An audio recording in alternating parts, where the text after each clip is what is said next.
Hello pilots, clouds, fog, low visibility கண்டிஷனில் காக்பிட்ல இருக்க இன்ஸ்ட்ருமெண்ட்டை மட்டும் ரிலே பண்ணி நம்ம navigate, take off and landing பண்ண யூஸ் பண்ணுற சிஸ்டம் தான் இந்த இன்ஸ்ட்ருமெண்ட் ஃபிளைட் ரூல்ஸ், IFR அப்படின்னு சொல்லுவாங்க. Air traffic control step by step instruction கொடுப்பாங்க. ஆட்டிடியூட், வே பாயிண்ட்ஸ் எல்லாத்தையும் நீங்கள் ப்ரிசைஸாக ஃபாலோ பண்ணணும். ப்ரீ லேண்டிங் ரூட்ஸில் ஸ்ட்ரிக்டாக நேவிகேட் பண்ணணும். Pilots attitude indicator, altimeter, navigation system மாதிரி இருக்கிற இன்ஸ்ட்ருமெண்ட்ஸ் கண்டினியூஸாக நீங்கள் மானிட்டர் பண்ணணும்.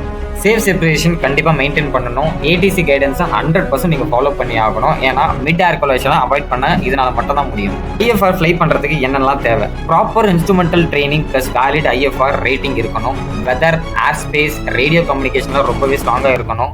கண்டினியூஸாக practice and precise decision making skills நீங்கள் 100% டெவலப் பண்ணியிருக்கணும். IFRல ஃப்ளை பண்ணணும்னு ஆசையாக இருந்ததுன்னா உங்கள் எக்ஸைட்மெண்ட்டை கமெண்ட் செக்ஷனில் எஸ்ன்னு கமெண்ட் பண்ணுங்கள். தேங்க்யூ.